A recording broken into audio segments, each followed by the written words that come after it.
नमस्कार। मैंने आध्यात्मिक ज्ञान के विषय में कुछ विश्लेषण किया था और वह विश्लेषण मैं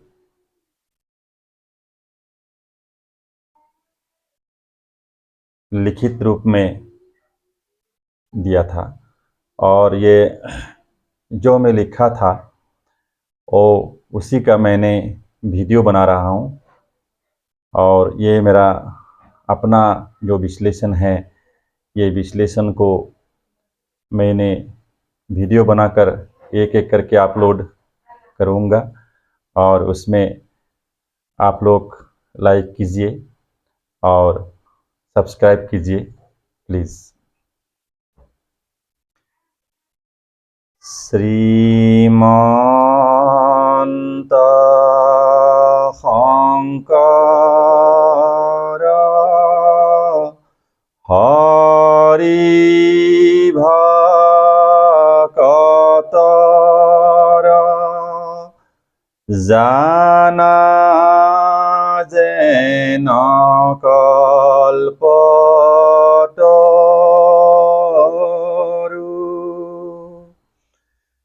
ताहान्त विनाय नाय नाय नाय आमार परम गुरु राम तान्त विनाय नाय नाय नाय आमार परम गुरु।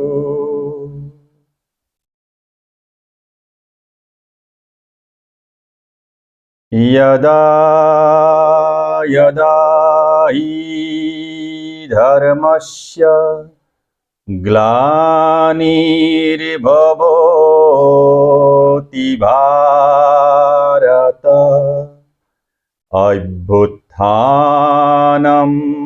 अधर्मस्य तदात्मानं सृजाम्यहम्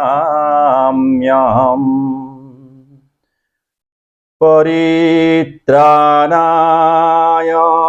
साधूनां विनाशाय सदुष्कृतं धर्म संस्थापनार्थाय संभवामि युगे युगे संभवामि युगे युगे संभवामि युगे युगे संभवामि युगे युगे।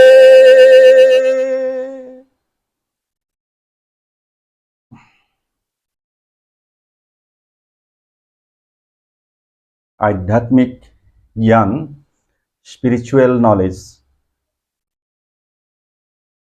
भाग 1, चैप्टर 1। मैंने यह विश्लेषण अपना मन से किया था और ये विश्लेषण का मैं भाग 1 का अभी वीडियो बना रहा हूँ। मनुष्य योनि कर्म योनि होता है। मनुष्य योनि कर्म योनि है। मनुष्य का कर्म में ही अधिकार है। कर्मण्यवाधिकारस्ते मा फलेषु कदाचनम। सिर्फ कर्म में मनुष्य का अधिकार है और फल में अधिकार मनुष्य का नहीं है।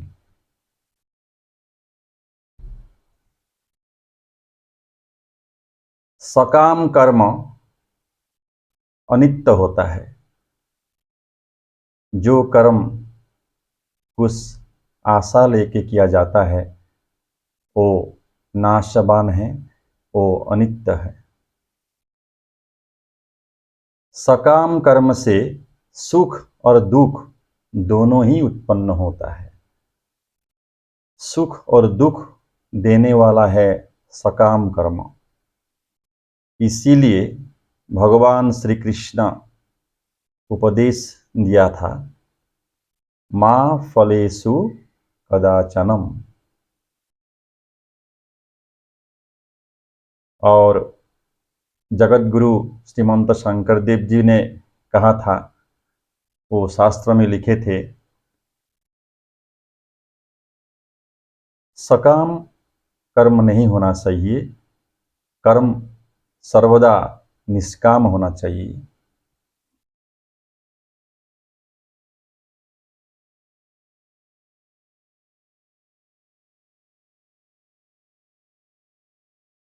योगस्थ कुरु कर्मणि, योग में स्थित होकर कर्म करना चाहिए। संगम त्यक्ता, अर्थात जो आसक्ति है उसको त्याग करके। आसक्ति को त्याग करने से कर्म में कुशलता आती है। कर्म करने के समय में अगर मोह का बंधन में रहते हैं तब कर्म में कुशलता नहीं आता है। कारण तब योगी अपने आप बन जाते हैं। कर्म में जब कुशलता आता है उसी को योग कहते हैं, और कुशलता पूर्वक जो काम करते हैं उनको योगी कहा जाता है। कर्मसु कौशलम इति योगः। कर्म में कुशलता अगर आ गया तो वह व्यक्ति को योगी कहा जाता है। छात्र जब अध्ययन करके कंसेप्शन क्लियर कर लेते हैं तब मार्क्स अपने आप आ जाते हैं। उसी तरह कर्म को कर्तव्य मानकर कुशलता पूर्वक करने से अच्छा फल प्राप्ति अवश्य होता है। जो कर्म करता है हम लोग सभी कर्मों को भगवान में, ईश्वर में अर्पण कर देना चाहिए।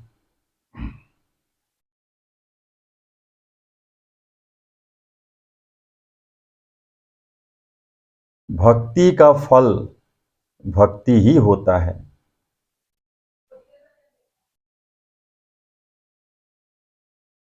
कर्मत विश्वास हजार हियात थाकंत हरि अतिशय दूर हुंत तार दूरते विदूर हुंत तार।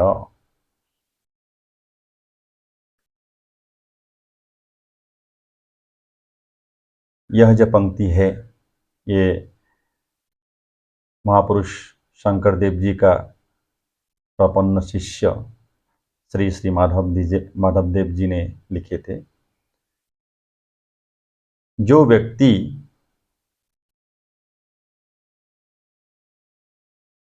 राजसिक कर्म करता है उसको यहाँ कर्म कर्म नाम से विभूषित किया गया है। जो राजसिक कर्म है वो कर्म से भगवान का प्राप्ति नहीं होता। जो सात्विक कर्म है उससे ही भगवान का, ईश्वर का प्राप्ति होता है।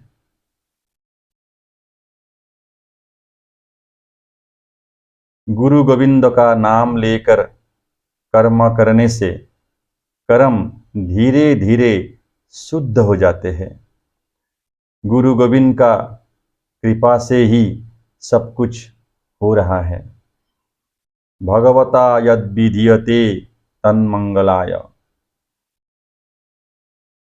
हम लोग जो मनुष्य अपना मन से जितना ही काम करने से भी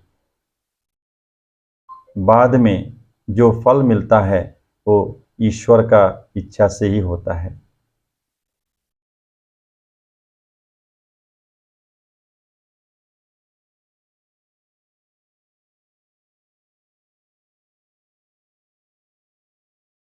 कर्म करते समय सुवासना और दुर्वासना दोनों ही उत्पन्न होता है।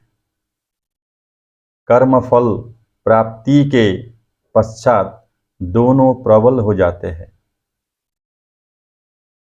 बड़ा नौकरी मिलने के बाद अपना परिवार का जो भौतिक सुख मुख्य हो जाते हैं, वो दुर्वासना कहलाता है। एक कर्म का जरिए अगर हम लोग सिर्फ अपना परिवार के लिए ही सोचता है तो उसको कहता है दुर्वासना। उसमें परोपकार, लोक कल्याण का अगर स्थान नहीं है तब तो उसको दुर्वासना कहा गया है।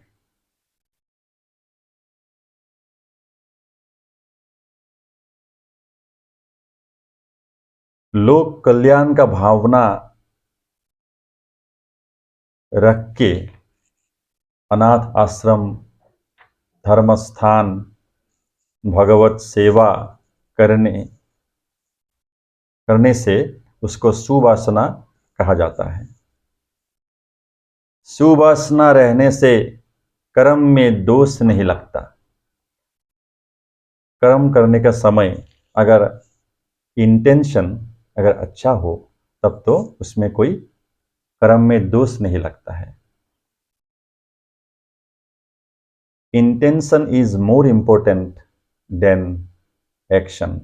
और जो भी कर्म करने से जो भावना रख के करता है वो भावना का बहुत ज़्यादा महत्वपूर्ण है।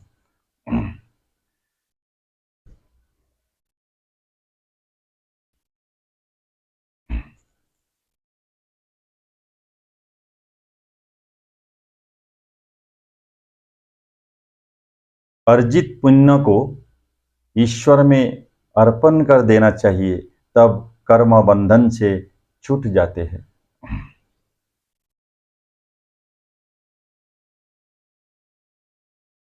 मनुष्य जब तक कर्म बंधन से मुक्त नहीं होता तब तक पशु कहलाता है। विषय वासना का रस्सी से बाधा हुआ व्यक्ति पशु है। पाशे बाधति इति पशु, कर्मणा बध्यते जंतुः। भगवान कर्म ही भगवत कर्म ही पशु से मनुष्य बनाता है। आत्म कल्याण, लोक कल्याण का भावना और कर्म ही भक्ति और मुक्ति का द्वार है। समता भाव, जो संयम भाव है, समता भाव से करने वाला कर्म ही योग है। समत्तम योग उच्यते। सुख दुख में जो सम रहते हैं वो जन्म बंध विनिर्मुक्तः पदम गच्छन्ति अनामयम। जो कर्म करने का समय सुख और दुख से विवर्जित रहता है वो हमेशा मुक्त रहता है। उसको बोलता है जीवन मुक्ति। इस जीवन में ही वो मुक्ति प्राप्त करता है।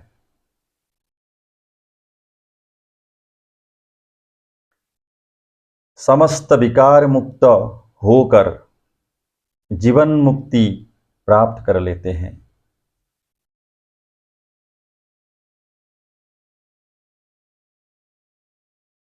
गच्छन्ति पद के 3 अर्थ होते हैं: ज्ञान होना, गमन करना और प्राप्त करना।